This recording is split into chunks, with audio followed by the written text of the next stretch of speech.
तो चलिए अब स्टार्ट करते हैं part 2 of the constitution of India. तो मैंने बताया कि जो अभी के करंट टाइम में हम इस पार्ट 2 को फॉलो नहीं करते, ठीक है। तो पार्ट 2 को सिटीजनशिप डिसाइड करने के लिए हम कब यूज़ करते थे, जब पार्टीशन ऑफ इंडिया हुआ था। उसके बाद 1950 में जब कॉन्स्टिट्यूशन ऑफ इंडिया फॉर्म हुआ था, तब हम पार्ट 2 ऑफ द कॉन्स्टिट्यूशन को यूज़ करते थे सिटीजनशिप डिसाइड करने के लिए, ठीक है। लेकिन अभी हम इसे यूज़ नहीं करते हैं, ठीक है। ये कहाँ से कहाँ आर्टिकल तक है, तो मैंने बताया कि आर्टिकल 1 से लेके 4 तक पार्ट 1 में था, और पार्ट 2 में आपको मिलेगा 5 से लेके 11 तक।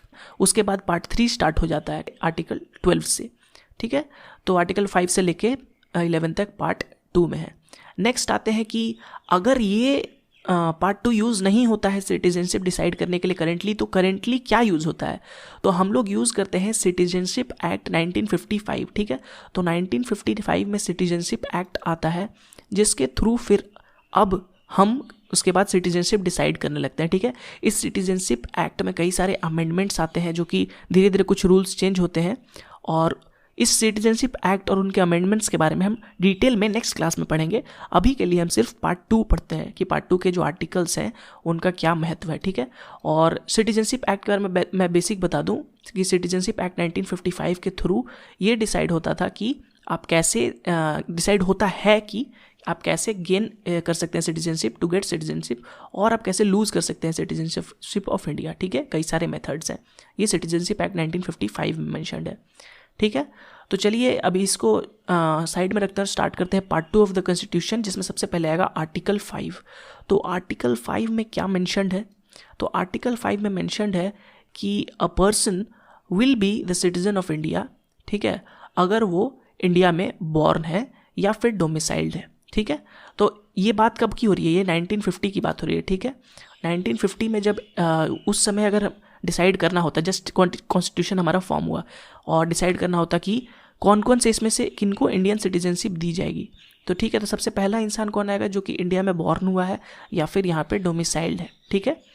और ये बात हो रही है 1950 के टाइम में, और ये मेंशन किस में है, आर्टिकल 5 में, ठीक है। तो चलिए अब नेक्स्ट आर्टिकल में आते हैं, आर्टिकल 6 में। फर्स्ट तो हो गया गेन करने, कैसे हम गेन कर सकते हैं, आप बॉर्न या फिर डोमिसाइल्ड इन इंडिया हो। तो चलिए अब आते हैं आर्टिकल 6 में, और आर्टिकल 6 में भी जो मेंशन्ड है वो गेन करने का ही है, कैसे आप गेन कर सकते हैं सिटीजनशिप, ठीक है। तो इसमें कौन कौन से लोग इंक्लूडेड हैं, तो इसमें से वो इंक्लूडेड हैं जो पार्टीशन के बाद पाकिस्तान से इंडिया आए थे, ठीक है। तो जब इंडिया 1947 में पार्टीशन हुआ था इंडिया और पाकिस्तान का, तो पाकिस्तान से कई लोग जो थे वो इंडिया में आए थे, और ताकि इंडियन सिटीजनशिप गेन कर सकें, ठीक है, ताकि वो इंडियन कहला सकें। तो उन लोगों के बारे में मेंशन्ड है आर्टिकल 6 में, ठीक है। अब आर्टिकल 7 की बात करते हैं। तो आर्टिकल 7 में उन लोगों के बारे में मेंशन्ड है तो जो कि इंडिया से पाकिस्तान चले गए थे, माइग्रेट कर गए थे पार्टीशन के समय, लेकिन फिर वो वापस घूम के आ गए, ठीक है। उनको वहाँ पे नहीं एक्सेप्ट किया गया, फिर उनको वहाँ पे नहीं मन लगा, तो वापस घूम के जो आ गए, तो वो लोग के लिए जो मेंशन्ड है आर्टिकल 7 में प्रोविज़न दिया गया कि उनको भी सिटीजनशिप ऑफ इंडिया दिया जाएगा, ठीक है। तो 5, 6, 7 तक अभी तक हमने देखा कि जितने भी आर्टिकल्स हैं वो कैसे सिटीजनशिप गेन करना है इंडिया का, वो मेंशन्ड है, ठीक है। नेक्स्ट आ जाते हैं आर्टिकल 8 में। तो इसमें भी अगेन मेंशन्ड है कि आप कैसे गेन कर सकते हैं उन लोगों के लिए जो कि ओवरसीज़ रहते थे।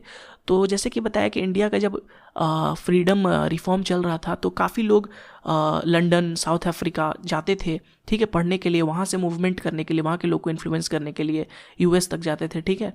तो वो लोग अगर इंडियन सिटीजनशिप पाना चाहते थे, तो वो आर्टिकल 8 के थ्रू प्रोविजंस जो है उनके थ्रू पा सकते थे, ठीक है। तो 5, 6, 7 और 8 अभी तक जितने भी हमने पढ़े वो सिटीजनशिप गेन करने के लिए थे, ठीक है। अब आते हैं आर्टिकल 9 के थ्रू। तो आर्टिकल 9 में कुछ नहीं मेंशन लिखा हुआ है, बस ये लिखा हुआ है कि आप अगर किसी दूसरे कंट्री का एक्सेप्ट कर लेते हैं सिटीजनशिप, सपोज आप साउथ अफ्रीका, US या कनाडा, या फिर आप मान लीजिए लंदन, ये UK का कर लेते हैं, तो आप फिर इंडिया के सिटीजनशिप नहीं रहेंगे, you will lose Indian citizenship, ठीक है। तो ये आर्टिकल 9 में मेंशन है। तो हमने देखा आर्टिकल 5, 6, 7, 8 में कैसे आप गेन कर सकते हैं डिफरेंट कंडीशंस में, और लेकिन आर्टिकल 9 में मेंशन है कि आप कैसे लूज़ कर सकते हैं, ठीक है। लूज़ कैसे कर सकते हैं, आप दूसरे देश का एक्सेप्ट करके, ठीक है। फिर आते हैं आर्टिकल 10 में। तो आर्टिकल 10 में लिखा हुआ है कि कैसे आपका जो राइट्स है वो कंटिन्यू होगा जैसे ही आप सिटीजन बन जाएंगे, ठीक है। जो भी आप सिटीजन बनते ही आपका कंटिन्यूशन ऑफ राइट्स हो जाएगा। नेक्स्ट आते हैं आर्टिकल 11 में। तो आर्टिकल 11 यही इसी के तहत सिटीजनशिप एक्ट 1955 आखिरकार आ पाया। इसमें क्या लिखा है कि parliament has the authority to change the requirement of citizenship. Parliament जो है चेंज कर सकती है कि आप सिटीजन कैसे बनेंगे, कैसे लूज़ कर सकते हैं, ठीक है। और इसी के तहत फिर 1955 में हमने सिटीजनशिप एक्ट बनाया था 1955, जिसके थ्रू अब 1955 के बाद से लोग सिटीजनशिप गेन या लूज़ कर सकते थे, ठीक है। तो पार्टीशन के बाद कुछ साल में सब सेटल हो गया, जो इधर से जाने थे उधर से जाने थे हो गया। उसके बाद एक स्टैंडर्ड मेथड लाया गया सिटीजनशिप गेन और लूज़ करने का, ठीक है, थ्रू द सिटीजनशिप एक्ट 1955, ठीक है। तो इनके बारे में हम अच्छे से पढ़ेंगे नेक्स्ट क्लास में कि सिटीजनशिप आप कैसे लूज़ कर सकते हैं, कैसे गेन कर सकते हैं।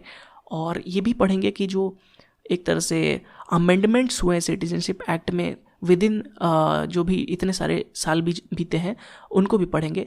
और साथ ही साथ अभी एक बहुत ही बड़ा डिबेट चल रहा है सिटीजनशिप अमेंडमेंट बिल 2016 को लेकर, ठीक है।